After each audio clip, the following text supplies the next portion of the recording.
20 barisan. 80 saf itu terdiri daripada umat Nabi Muhammad sallallahu alaihi wasallam dan 40 lagi barisan ataupun saf terdiri daripada kalangan umat yang lain. Jadi ini menunjukkan walhamdulillah ramai sekali umat Nabi Muhammad sallallahu alaihi wasallam. Insya-Allah kita pun termasuk yang akan masuk ke dalam syurga nanti. Ya, dalam 120 saf tu 80 tu umat Nabi Muhammad dan 40 tu ialah umat-umat Nabi yang lain. Bayangkan bermula Nabi Adam alaihissalam sampailah Nabi Isa alaihissalam hanya 40 saf. Umat Nabi Muhammad sallallahu alaihi wasallam 80 saf, alhamdulillah. Dan kalau kita lihat dalam satu hadis Nabi yang lain, Nabi ada ceritakan bahawa nanti-nanti ada Nabi yang bangkit pada hari kiamat memiliki seorang pengikut, ada Nabi yang memiliki 2 orang pengikut. Boleh jadi Nabi yang memiliki 2 orang pengikut itu ialah Nabi Lut alaihissalam. Kalaulah betul maklumat yang dibawakan, hanya 2 orang puteri baginda sahaja yang beriman kepada Nabi Lut alaihissalam. Ada yang jumlah pengikutnya sekitar 3 ke 10 orang ataupun ke 20 orang. Dan yang agak banyak ialah umat Nabi Yunus alaihissalam dalam 100,000 lebih beriman kepada Allah Azza wa Jal. Dan lebih banyak daripada itu ialah umat Nabi Musa alaihissalam. Dan yang paling banyak ialah umat Nabi Muhammad sallallahu alaihi wasallam. Jadi kalau kita bincangkan daripada aspek yang lain pula, satu ketika Nabi sallallahu alaihi wasallam pernah menyatakan bahawasanya Nabi pernah berkongsi separuh daripada penghuni syurga itu ialah umat Nabi Muhammad. Jadi di sini menimbulkan sedikit tanda tanya ya. Macam mana boleh wujud hadis yang menyatakan umat Nabi Muhammad ini seramai separuh penghuni syurga, sedangkan hadis yang saya bacakan tadi 80 saf ialah umat Nabi Muhammad, manakala 40 saf lagi umat-umat Nabi yang lain. Jadi 2/3 daripada penghuni syurga itu umat Nabi Muhammad. Tapi ada hadis lain menyatakan separuh daripada penghuni syurga ialah umat Nabi Muhammad. Jadi antara jawapan yang diberikan oleh ulama ialah separuh itu merupakan harapan dan juga permintaan Nabi Muhammad sallallahu alaihi wasallam.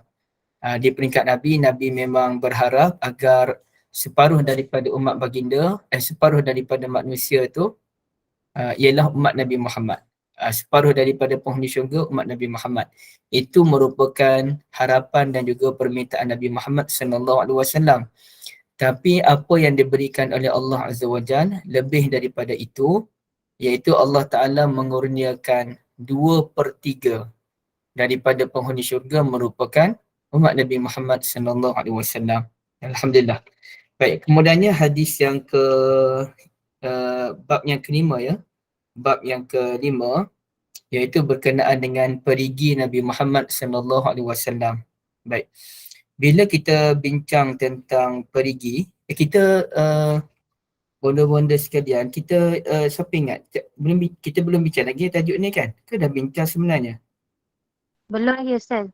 Belum lagi Alhamdulillah. Saya takut saya silap tanda. Okey, baik. Yang seterusnya ialah berkenaan dengan perigi Nabi Muhammad sallallahu alaihi wasallam. Hadis yang disampaikan oleh Abdullah bin Amr bin Al-As radhiyallahu anhuma ya. Abdullah dan Amr itu kedua-duanya merupakan sahabat Nabi. Qala Rasulullah sallallahu alaihi wasallam, haudi masiratu syahrin. Perigiku ini ialah sejauh sebulan perjalanan. Luas tak luas perigi Nabi Muhammad ini ialah sejauh sebulan perjalanan. Wa zawayahu sawa. Dia punya panjang dan lebarnya sama panjang je. Biasanya kalau kita beli rumah, saya tengok-tengok orang kempen rumah ni, dia sama ada 20 darab 70 ataupun 30 darab 80 ataupun besar lagi 40 darab 80. Mesti rumah tu panjang. Lebar tu dalam sekitar 30, 40 ataupun 20 lebih. Panjang tu 70, 75, 80, 90. Jadi biasanya panjang lebih daripada lebar. Tapi perigi Nabi Muhammad SAW ini digambarkan dalam hadis wa zawayahu sawa, dia sama panjang je. Maknanya empat segi tempat, segi yang tepat lah kita katakan. Baik. Wa ma'uhu abyadu minal wariq. Airnya lebih putih daripada warna perak. Warihuhu atyabu minal misk. Dia punya aroma dia lebih wangi daripada haruman kasturi. Wa kizanuhu kanujumi sama. Bekas-bekas untuk mencedok air tersebut bagaikan bilangan bintang di langit. Faman syariba minhu fala yazma ba'dahu abadan. Dan siapa yang dapat meminum daripada perigi Nabi SAW itu, dia tidak akan dahaga buat selama-lamanya. Jadi ini menarik ya. Maka ibunda-ibunda yang saya kasihi, ulama pun membahaskan pertamanya ialah di mana kedudukan perigi Nabi Muhammad SAW itu. Kerana kalau kita perhatikan dalam Al-Quran dan juga hadis, boleh kita simpulkan bahawasanya perigi dan juga perigi Nabi ni dia ada dua. Satu yang namanya Al-Kawthar, ya. Al-Kawthar. Inna a'tainakal kawthar. Okey, satu. Yang keduanya perigi ini yang disebut sebagai apa nama orang panggil sebagai Haudi, Haudun Nabi sallallahu alaihi wasallam. Jadi sebenarnya dia dua benda yang berbeza. Kawthar lain, perigi Haudu tu lain. Bejana tu bekas ambil air ya. Baik. Ataupun gayung kita katakan. Jadi sekarang ni Kausar itu di mana duduk, perigi Nabi ni pula berada di mana. Okay, Kausar ini confirm dia berada dalam syurga. Bahkan Nabi SAW sendiri pernah melihat perigi Kausar semasa mimpi baginda SAW. Baik. Sekarang ni perigi baginda pula berada di mana? Ada dua pendapat ulama, ibu-ibu benda-benda sekalian. Pendapat yang pertama menyatakan perigi Nabi ni dia berada selepas titian sirat. Maknanya nanti kita akan naik titian sirat dan lepas saja titian sirat, insya-Allah kita semua lepas. Sebelum masuk ke dalam syurga tu, kita akan bertemu dengan perigi Nabi Muhammad sallallahu alaihi wasallam. Maka siapa yang dapat minum daripada perigi Nabi itu, artinya semua umat Islam, umat Nabi Muhammad yang lepas tu dapat minum, dia tidak akan dahaga buat selama-lamanya. Itu pendapat yang pertama. Dan antara ulama yang pegang pendapat tersebut ialah Al-Imam Al-Bukhari rahmatullahi alaih. Tetapi sebahagian ulama yang lain seperti Al-Qurtubi dan ramai ulama tidak setuju dengan pendapat yang demikian. Bagi mereka perigi Nabi Muhammad SAW itu berada di padang mahsyar sebelum titian sirat. Maknanya di padang mahsyar itu dah ada macam-macam benda. Antaranya ialah perigi Nabi Muhammad SAW. Artinya benda-benda yang saya kasihi, Allah Ta'ala dengan penuh rahmat daripadanya dan pengampunan daripadanya telah menyediakan ruang kepada kita, kebaikan kepada kita berupa perigi Nabi Muhammad SAW. Kita boleh minum dan menghilangkan dahaga ketika kita berada di padang mahsyar lagi. Jadi kalau benar pendapat ulama tersebut, alhamdulillah ya. Alhamdulillah adalah peluang untuk kita menikmati sedikit minuman di padang mahsyar yang begitu kita kata apa yang begitu kronik itu. Baik. Itu satu. Dan sebagai tambahan, kalau kita lihat Kausar Nabi SAW itu, kata Nabi, minta maaf, perigi tu Nabi sebut apa dia? Yaghussu fihi mizaban yamuddanihi minal jannah.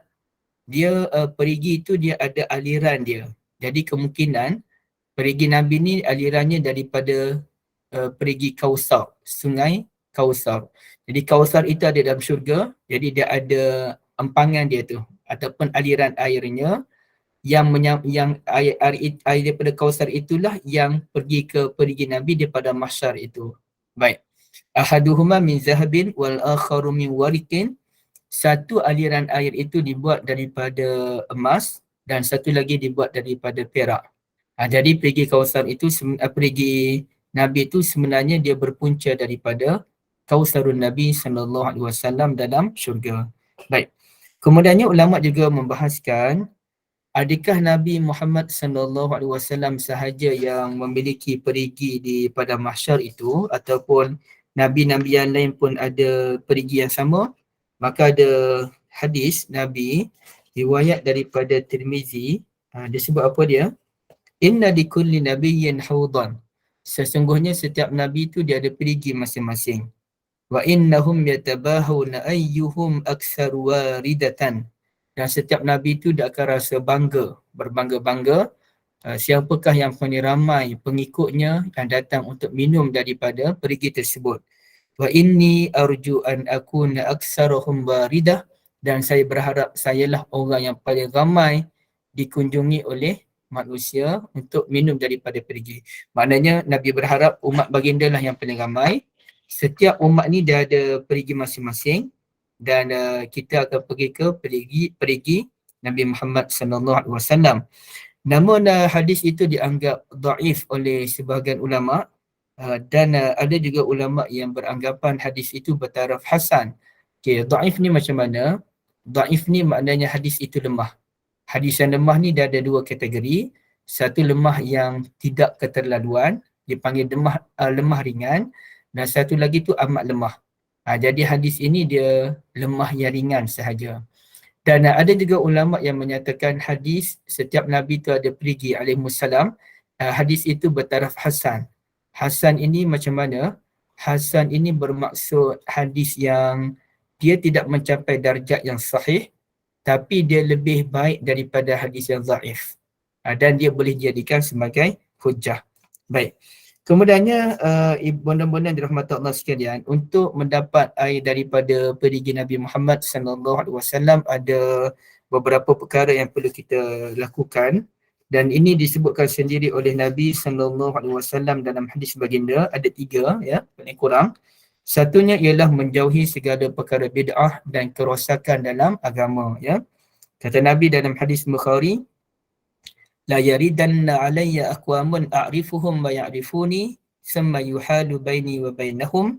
Akan datang satu kaum yang saya kenali mereka dan mereka pun kenal saya, namun mereka dihalang daripada mengambil air daripada perigi Nabi sallallahu alaihi wasallam. Kenapa mereka dihalang sedangkan Nabi kenal mereka masih hidup? Kata sebagian ulama, ini menunjukkan kepada golongan munafik. Mereka munafik, Nabi tengok, Nabi kenal mereka. Namun rupa-rupanya mereka ni orang munafik dan mereka tidak layak untuk minum daripada perigi Nabi Muhammad sallallahu alaihi wasallam.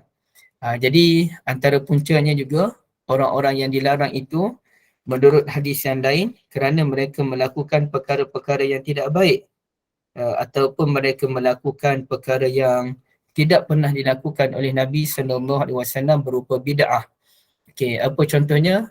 Sama ada mereka menyembah tangkal-tangkal tertentu, mereka menganut kepercayaan tertentu, mengikut ajaran yang sesat dan sebagainya. Maka mereka ini akan dihalang daripada minum perigi Nabi Muhammad sallallahu alaihi wasallam. Yang kedua, kita mesti mengambil wuduk dengan sempurna. Dan ini disebutkan oleh Nabi, umat saya menemui saya di perigi dan saya akan menghalau orang-orang lain daripada mendekati perigi saya sebagaimana seorang lelaki yang menghalau unta-unta daripada untanya. Okay. Dia halau unta-unta lain daripada masuk dalam kelompok untanya. Mereka bertanya kepada Nabi SAW, para sahabat tanya, wahai Nabi Allah, adakah Nabi akan kenal kami di hari akhirat nanti? Kata Nabi, ya, saya akan kenal kerana anda semua mempunyai tanda yang tidak dimiliki oleh umat lain, iaitu tanda wuduk yang terserlah pada bahagian muka dan juga pada bahagian kaki. Okay, umat lain pun ambil wuduk juga. Cuma umat Nabi ni dia wuduk tu, dia mungkin kaedah ambil wuduk tu berbeza-beza. Tapi Nabi SAW mengenal pasti ada bekas wuduk yang khusus untuk umat Nabi Muhammad SAW, khususnya pada bahagian muka dan pada bahagian kaki. Jadi artinya kita kena ambil wuduk secara sempurna. Sempurna ni macam mana?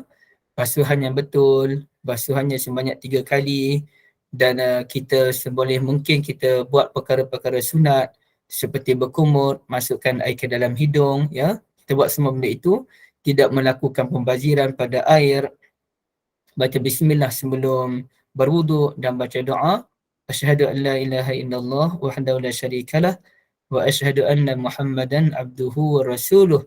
Paling kurang kita baca doa tersebut. Jadi orang yang mengambil wuduk dengan sempurna ini, insya-Allah Nabi akan kenal mereka di hari akhirat nanti, dan insya-Allah kita semualah, kerana kita pasti mengambil wuduk dan untuk solat, ya. Baik. Puan Siti Hawa tu angkat tangan sebab nak tanya ke ataupun tertekan sebenarnya? Okey, saya kira tertekan kot, ya. Baik. Satu lagi yang perlu kita lakukan untuk mendapat peluang minum perigi Nabi SAW ialah bersabar dalam menghadapi ujian dan juga tribulasi. Kata Nabi, innakum satalqawna ba'di asarah fasbiru hatta talqawni 'alal haud. Sesungguhnya anda semua akan melalui zaman asarah. Zaman asarah ni, maka hendaklah anda bersabar sehinggalah anda bertemu dengan saya di perigi nanti. Jadi apa maksud zaman asarah? Iaitu zaman keadilan tidak ditegakkan. Masa tu fitnah berlaku begitu dahsyat, keadilan tidak ditegakkan. Masa itulah sesiapa yang bersabar dan berjuang, berpegang teguh dengan ajaran-ajaran Islam, ajaran Al-Quran dan ajaran Sunnah, ajaran-ajaran ulama', jadi insya-Allah mereka akan selamat, dan mereka, insya-Allah kita maksudnya, akan berpeluang untuk jumpa dengan Nabi Muhammad sallallahu alaihi wasallam, ya. Jadi dalam bab ini, tuan-tuan, ibu ayah, ibu-ibu yang benar-benar dirahmati Allah, dia beramal dengan Islam yang betul ini perlu diperluaskan dan tidak boleh dilihat dalam konteks yang sempit semata-mata. Ada menegakkan sunnah menurut individu, ada yang menurut keluarga, ada yang daripada aspek masyarakat, dan ada daripada aspek kenegaraan. Daripada aspek kenegaraan, ya pasti kita kena menjauhi riba, rasuah, penipuan, ya, penyelewengan, pecah amanah dan sebagainya. Itu lebih besar. Apalagi melibatkan isu ekonomi ataupun kewangan. Tapi di peringkat kita sebagai individu, beramal dengan sunnah ini daripada sudut pakaian, daripada sudut akhlak, dan rugi apabila seseorang itu mengenakan pakaian yang baik, yang menutup aurat, yang menutup maruah, tapi tidak menjaga mulut. Dan mulutnya sentiasa mengumpat ataupun sentiasa membawang, kalau bahasa sekarang, suka cakap benda-benda tak elok. Jadi itu satu benda yang rugi. Itu benar-benar menyalahi ajaran Al-Quran dan ajaran hadis Nabi SAW. Dan Nabi sendiri pernah menyatakan akan muncul satu golongan yang mana mereka rajin membaca Al-Quran. Bukan sahaja rajin membaca Al-Quran, bahkan mereka juga rajin mengerjakan ibadah kepada Allah Azza wa Jalla, salat tahajud dan sebagainya. Namun mereka, bacaan-bacaan mereka itu, amalan-amalan mereka itu tidak membentuk jiwa yang baik. Perintahnya bab yang kelima. Baik, tidak membentuk akhlak yang baik. Mereka baca Quran tapi mulut mereka pun tidak pernah berlembut dengan orang lain. Jadi tidak ada makna. Kerana ajaran Al-Quran itu mesti diterjemahkan dalam kehidupan kita, ya. Okey, baik. Ibu-ibu sekalian, benda-benda, saya nak berhenti dulu. Kod-kod ada soal jawab. Silakan kalau ada sembarang persoalan.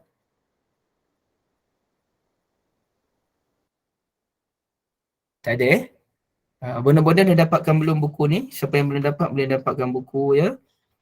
Tapi bukan satu paksaan, cuma untuk memudahkan pengajian kita. Jadi kalau benda-benda ada buku, insya-Allah mudah untuk kita melihat hadis-hadis yang kita bacakan, ya, insya-Allah. Baik. Kalau tak ada, izinkan saya untuk membuat penutup pada hari ini, Puan Amirah. Dan Silakan Ustaz. okey. Silakan. Rasanya tak sempat untuk saya masuk hadis yang seterusnya dalam masa yang agak pendek ni. Dia begini, apabila kita berbincang tentang pada mahsyar, mahsyar ini dia asal daripada hasyara. Hasyara ni artinya usir. Daripada mahsyar ni berarti padang pengusiran. Manusia akan diusir ke padang tersebut, berkumpul. Bermula zaman Nabi Adam sampailah umat Nabi Muhammad SAW. Baik.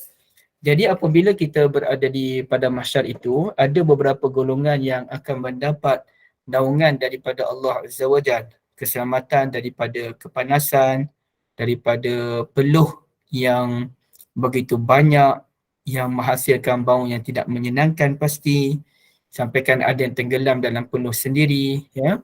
Maka ada beberapa golongan yang akan mendapat bantuan daripada Allah Azza wa Jal, antaranya ialah golongan yang bersedekah, yang mana dia menyembunyikan sedekah. Okey.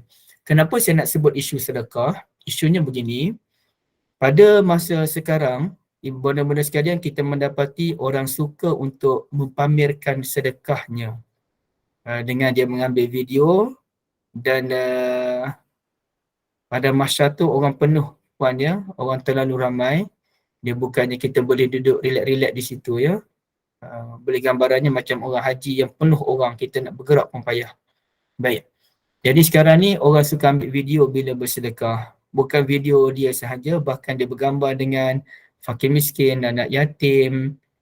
Bila bagi sedekah, ada video pula rakaman dia bersama-sama dengan fakir miskin tersebut. Jangan ibu-ibu, bonda-bonda jangan nyatakan apa-apa nama, ya, kita tak tuju kepada sesiapa pun. Ini hanya perbahasan yang umum. Sebenarnya adakah kita dibolehkan untuk mengambil gambar orang miskin, mengambil video kita memberikan bantuan kepada orang miskin? Allah Azza wa Jal ada sebut dalam satu ayat Al-Quran, surah Al-Baqarah, pada hujung-hujung surah Al-Baqarah, yang mana pada hujung-hujung itu membicarakan soal pengurusan kewangan, ya. Dalam beberapa muka surat, Allah Ta'ala membincangkan tentang pengurusan kewangan, merangkumi sedekah, ada isu zakat, ada isu riba, ada isu hutang, ya. Ada beberapa isu lah berkaitan dengan kewangan, termasuklah isu pengurusan kewangan yang melibatkan rumah tangga. Dan dalam banyak-banyak ayat itu Allah Ta'ala ada sebut, in tubdu sadaqat fa ni'mahi, jika anda menunjukkan sedekah yang anda berikan, maka tak ada masalah, benda tu ada kebaikannya. Wa in tukhfuha wa tu'tuha al-fuqara fa huwa khairul lakum. Okey. Sekiranya anda menyembunyikan sedekah itu dan berikan kepada fakir miskin, itulah yang terbaik. Surah Baqarah ayat 271. Okay. Pada peringkat yang pertama Allah sebut in tubdu sadaqat fa ni'mahi, jika anda menzahirkan sedekah anda, ada kebaikannya. Tapi bila Allah bincang tentang sembunyikan sedekah, wa in tukhfuha, jika anda menyembunyikan sedekah, wa yu'tuhal fuqara, dan Allah jelaskan satu perkara yang penting, dan anda berikan kepada fakir miskin, yakni dalam keadaan sembunyi-sembunyi, itulah yang lebih baik. Artinya benda-benda yang saya kasihi, ada bentuk sedekah yang mana kita tidak boleh sembunyikan. Kita memang kena tunjuk secara zahir. Zakat memang kena tunjuk. Zakat, adakah orang bayar zakat fitrah secara sembunyi-sembunyi? Tak ada. Bahkan kita mengutip zakat fitrah ini secara terbuka. Mana sembunyi? Ataupun syarikat yang nak bagi sumbangan untuk membina masjid ke, nak bina jambatan runtuh ke, itu kena tunjuk. Apalagi kalau kerajaan nak bagi apa-apa projek, mesti kena tunjuk. Takkan kerajaan nak buat dalam keadaan diam-diam. Tapi kalau dalam kes yang kedua, iaitu kita nak bagi sedekah kepada fakir miskin, kita mesti berikan secara diam-diam, itulah yang terbaik. Sekali-sekala kalau kita tunjukkan sedekah kepada fakir miskin dengan tujuan menimbulkan budaya yang positif, merangsang orang lain turut bersedekah, insya-Allah boleh. Tapi yang kelazimannya yang selalu kita kena buat, kita kena sembunyikan sedekah tersebut. Jadi amat malang apabila kita terlalu menunjukkan sedekah tersebut, apalagi bila kita teliti dalam hadis Nabi SAW, antara golongan yang akan mendapat naungan di sisi Allah Azza wa Jal di pada mahsyar nanti, apa dia? Golongan yang bersedekah dengan tangan kanan, disembunyikan sehingga tangan kiri pun tak tahu. Artinya benar-benar dia bersedekah ikhlas kerana Allah Azza wa Jal, bukan kerana kepentingan dunia. Jadi perkara ini perlu diteliti dengan sebaik-baiknya. Hajjah Zakir ada soalan kan, Hajjah? Okey, saya kira pun tertekan juga, ya. Okey, baik. Kemudiannya ibu-ibu sekalian, pada akhirnya apabila kita sebut mendapat naungan di sisi Allah Azza wa Jalla dengan sedekah tadi, iaitu kita memberikan bantuan kepada orang lain, hendaklah kita bersedekah itu juga ikhlas kerana Allah Azza wa Jalla, bukan kerana kepentingan peribadi. Kerana dalam beberapa tahun kebelakangan ini, dalam 2-3 tahun ni dah tak berapa dengar dah, tapi beberapa tahun yang lepas, selalu kita mendengar kempen kerjakan solat duha supaya murah rezeki, bersedekahlah supaya murah rezeki. Jadi tak ada masalah sebenarnya. Kalau kita solat duha, kita doa pada Allah murah rezeki, tak ada masalah. Kita bersedekah pada orang miskin dan kita minta orang itu doakan kita pun tak ada masalah. Tapi masalahnya apabila kempen itu berlebihan, yang mana sehingga menyebabkan orang bersedekah tu kerana memikirkan soal kekayaan. Oh, hari ni perniagaan tak berapa laku, so aku sedekahlah supaya perniagaan laku. Jadi itu yang silap. Sepatutnya kita bersedekah ikhlas untuk meringankan beban orang miskin. Dalam masa yang sama, kita ada harapan kepada Allah Azza wa Jalla agar Allah murahkan rezeki kita, tak apa. Bukannya kerana kita nak kekayaan, bukannya kita nak murah rezeki, itu yang dijadikan ukuran nombor 1. Yang bab bantu orang miskin ni kita dah jatuh nombor 2, nombor 3. Itu yang bahaya sebenarnya. Sebab ulama menyatakan kita boleh menggabungkan niat keduniaan dengan niat akhirat, dengan syarat niat keduniaan itu, dia niat akhirat itu yang dominan, bukan niat keduniaan. Wallahualam. Puan Amira, saya kena berhenti dulu untuk ini. Baik Ustaz, Alhamdulillah, terima kasih banyak Ustaz. Sempat juga luangkan masa untuk Gema Nur Iman. Jazakumullah khairan katsira. Jadi tak ada buang masa lah Ustaz. Sebagai menutup majlis, mohon Ustaz tutup dengan tasbih kifarah dan suratul As. Subhanakallahumma bihamdika asyhadu an la ilaha illa anta astaghfiruka wa atubu ilaik. Bismillahirrahmanirrahim. Qul huwallahu ahad. Bismillahirrahmanirrahim. Wal 'asr innal insana lafi khusr illa alladziina amanu wa 'amilus shalihat wa tawassaw bil haqqi wa tawassaw bis sabr. Terima kasih banyak dan minta maaf ya sebab terkocok-kocok.